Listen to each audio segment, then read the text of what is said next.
Pada kesempatan kali ini, kami akan mempresentasikan materi tafsir ayat ekonomi tentang sewa-menyewa dan hutang piutang. Kami dari kelompok 11 yang beranggotakan Ardila Novia dengan NIM 3420041 dan saya, Maureen Andika Putri dengan NIM 3420057 dan dosen pembimbing Ibu Afdila Nisa. A. Sewa-menyewa. Sewa-menyewa di dalam bahasa Arab disebut ijarah. Secara etimologi, arti kata ijarah yaitu upah atau sewa. Dalam syariat, yang dimaksud dengan ijarah adalah akad mendapatkan manfaat sebagai imbalan. Rukun ijarah ada 4 yaitu orang yang berakal, sewa atau imbalan, manfaat, istiqah atau ijab dan kabul. Ayat Al-Quran yang menjelaskan tentang sewa-menyewa yaitu 1. Surat Az-Zukhruf ayat 32 yang menjadi dasar hukum dibolehkannya al-ijarah. Firman Allah Subhanahu wa Ta'ala dalam surat Az-Zukhruf ayat 32. Bismillahirrahmanirrahim. Ahum ya'simu narahmata rabbik. Nahnu qasamna bainahuma isyatahum fil hayatid dunya wa rafa'na ba'dahum fawqa ba'din darajatil yattakhiza ba'duhum ba'dan sukhriya wa rahmatu rabbika khairum mimma ya'maun, yang artinya, apakah mereka yang membagi rahmat Tuhannya? Kami telah menentukan antara mereka penghidupan mereka dalam kehidupan dunia, dan kami telah meninggikan sebagian mereka atas sebagian yang lain beberapa derajat, agar sebagian mereka dapat mempergunakan sebagian yang lain, dan rahmat Tuhanmu lebih baik dari apa yang mereka kumpulkan. Tafsir Jalalain Surat Az-Zukhruf ayat 32. Apakah mereka yang membagi-bagi rahmat Rabbmu? Yang dimaksud dengan rahmat adalah kenabian. Kami telah menentukan antara mereka penghidupan mereka dalam kehidupan dunia. Maka, kami jadikan sebagian dari mereka kaya dan sebagian lainnya miskin. Dan kami telah meninggikan sebagian mereka dengan diberi kekayaan atas sebagian yang lain beberapa derajat, agar sebagian mereka dapat mempergunakan golongan orang-orang yang berkecukupan, sebagian yang lain atas golongan orang-orang yang miskin sebagai pekerja. Maksudnya, pekerja berupah. Huruf ya di sini menunjukkan makna nasab. Dan menurut suatu kiraan, lafal sukrian dibaca sikrian, yaitu dengan dikasrahkan huruf sinnya dan rahmat Rabbmu, yakni surga Rabbmu, lebih baik daripada apa yang mereka kumpulkan di dunia. Kedua, surat Al-Baqarah ayat 233. Bismillahirrahmanirrahim. Wal walidatu yurdi'na auladahunna haulaini kamilaini liman arada ayyutimmal rada'at. Wa 'alal maulu bilahu rizquhunna wa kiswatuhunna bil ma'ruf. La tukallafu nafsun illa wus'ah. La tudarra walidatum biwalidaha wala maulu dullahu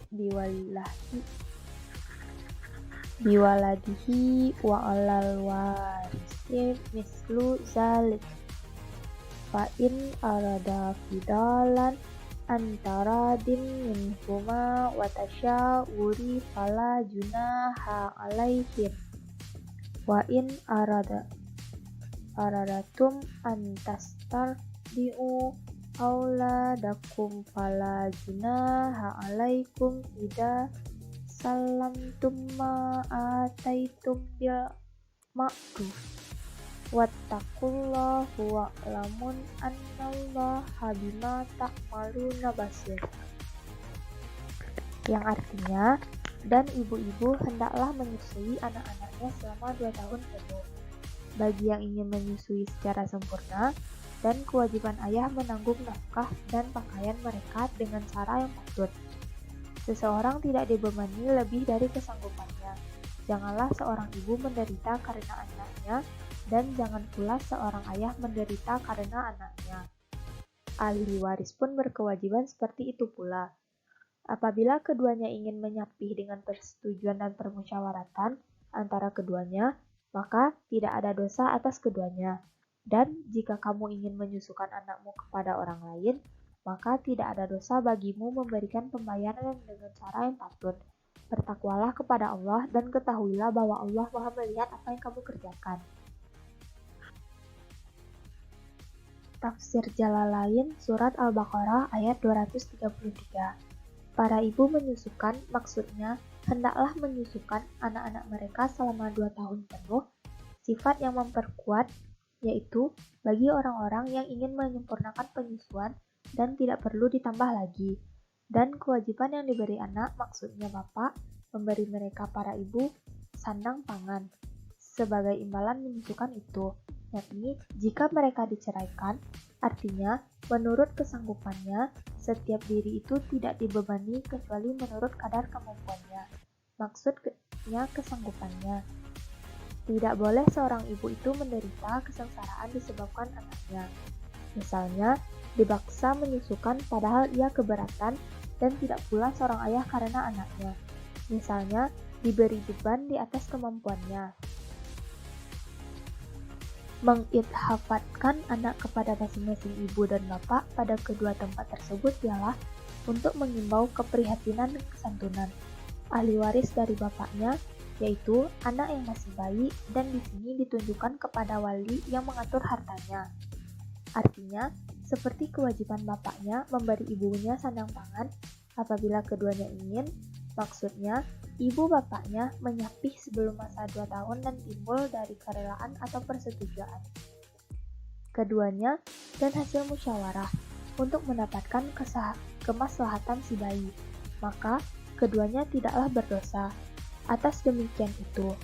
Dan jika kamu ingin ditujukan kepada pihak bapak, anakmu disusukan oleh orang lain dan bukan oleh ibunya, maka tidaklah kamu berdosa dalam hal itu jika kamu menyerahkan kepada orang yang menyusukan pembayaran upahnya atau upah yang hendak kamu bayarkan menurut yang patut secara baik-baik dan dengan kerelaan hati, dan bertakwalah kamu kepada Allah dan ketahuilah bahwa Allah Maha melihat apa yang kamu kerjakan, hingga tiada satupun yang tersembunyi baginya. Utang piutang. Dalam konsep Islam, utang piutang merupakan akad transaksi ekonomi yang mengandung nilai ta'awun, yaitu tolong-menolong. Dengan demikian, utang piutang dapat dikatakan sebagai ibadah sosial yang dalam pandangan Islam juga mendapatkan porsi tersendiri. Utang piutang juga memiliki nilai luar biasa, terutama guna bantu-membantu antar sesama yang bagi yang tidak mampu secara ekonomi atau sedang membutuhkan. Utang piutang hukumnya mubah, dibolehkan karena termasuk kegiatan tolong-menolong. Al-Quran menerangkan tolong-menolong untuk tujuan kebaikan itu boleh. Ayat Al-Quran yang menjelaskan tentang utang piutang terdapat pada Quran Surah Al-Baqarah ayat 282. Bismillahirrahmanirrahim. Ya ayyuhalladzina amanu idza tadayantum bidainin ila ajalin musamman faktubuh wal yaktub bainakum katibun bil adl wala ya'ba katibun ay yaktuba kama 'allamahullahu falyaktub walyum lilladzi 'alaihil haqqu wal taqillaha rabbahu wa la yabkhas minhu syai'a fa in kana alladhi 'alaihi al-haqqu safihan aw dha'ifan aw la yastati'u ayyum illa huwa falyumlil waliyuhu bil adl wastashhidu syahidaini mir rajalikum fa illam yakuna rajulaini farajulun wa imra'atani mimman tardawna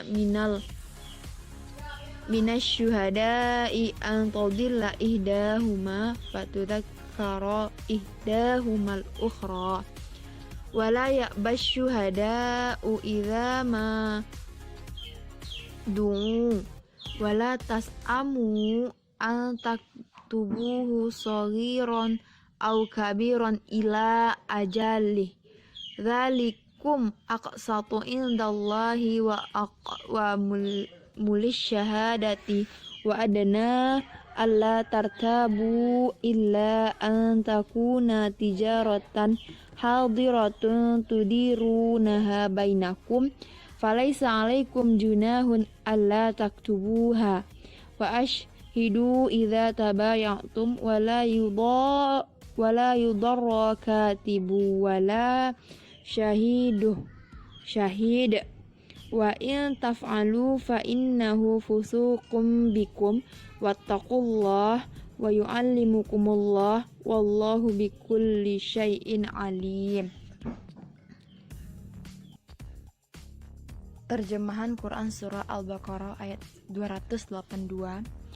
Wahai orang-orang yang beriman, apabila kamu melakukan utang piutang untuk waktu yang ditentukan, hendaklah kamu menuliskannya, dan hendaklah seorang penulis di antara kamu menuliskannya dengan benar. Janganlah penulis menolak untuk menuliskannya, sebagaimana Allah telah mengajarkan kepadanya, maka hendaklah dia menuliskan, dan hendaklah orang yang berutang itu mendiktekan, dan hendaklah dia bertakwa kepada Allah Tuhannya, dan janganlah dia mengurangi sedikit pun daripadanya jika yang berutang itu orang yang kurang akalnya atau lemah atau keadaannya atau tidak mampu mendiktekan sendiri, maka hendaklah walinya mendiktekannya dengan benar. Dan persaksikanlah dengan 2 orang saksi laki-laki di antara kamu. Jika tidak ada saksi 2 orang laki-laki, maka boleh seorang laki-laki dan 2 orang perempuan di antara orang-orang yang kamu sukai dan dari para saksi yang ada, agar jika yang seorang lupa, maka yang seorang lagi mengingatkannya. Dan janganlah saksi-saksi itu menolak apabila dipanggil, dan janganlah kamu bosan menuliskannya untuk batas waktunya, baik utang itu kecil maupun besar. Yang demikian itu lebih adil di sisi Allah, lebih dapat menguatkan kesaksian dan lebih mendekatkan kamu kepada ketidakraguan, kecuali jika hal itu merupakan perdagangan tunai yang kamu jalankan di antara kamu, maka tidak ada dosa bagi kamu jika kamu tidak menuliskannya. Dan ambillah saksi apabila kamu berjual beli, dan janganlah penulis dipersulit, dan begitu juga saksi. Jika kamu lakukan yang demikian, maka sungguh hal itu suatu kefasikan pada kamu, dan bertakwalah kepada Allah. Allah memberikan pengajaran kepadamu, dan Allah Maha mengetahui segala sesuatu. Tafsir ringkas Kemenak RI. Wahai orang-orang yang beriman, apabila kamu melakukan utang piutang untuk waktu pembayaran yang ditentukan, hendaklah kamu menuliskannya untuk melindungi hak masing-masing dan untuk menghindari perselisihan. Dan hendaklah seorang yang bertugas sebagai penulis di antara kamu menuliskannya dengan benar, jujur, dan adil, sesuai ketentuan Allah dan peraturan perundangan yang berlaku. Quran Surah Al-Kahfi ayat 94. Bismillahirrahmanirrahim. Qalu ya dzal qarnaini inna ya'juja wa ma'juja mufsiduna fil ardi fahal naj'alu laka kharjan ala an taj'ala bainana wa bainahum sadda, yang artinya mereka berkata, wahai Zulkarnain, sungguh Ya'juj dan Ma'juj itu makhluk yang berbuat kerusakan di bumi. Maka bolehkah kami membayarmu imbalan agar engkau membuatkan dinding penghalang antara kami dan mereka? Tafsir Jalalain. Mereka berkata, hai Zulkarnain, sesungguhnya Ya'juj dan Ma'juj itu dikenal dengan nama Ya'juj dan Ma'juj. Kedua nama tersebut merupakan nama ajam bagi 2 kabilah. Dengan demikian, maka i'rabnya tidak menerima tanwin. Orang-orang yang membuat kerusakan di muka bumi. Mereka gemar merampok dan membuat kerusakan dikala mereka keluar dari sarangnya menuju kami.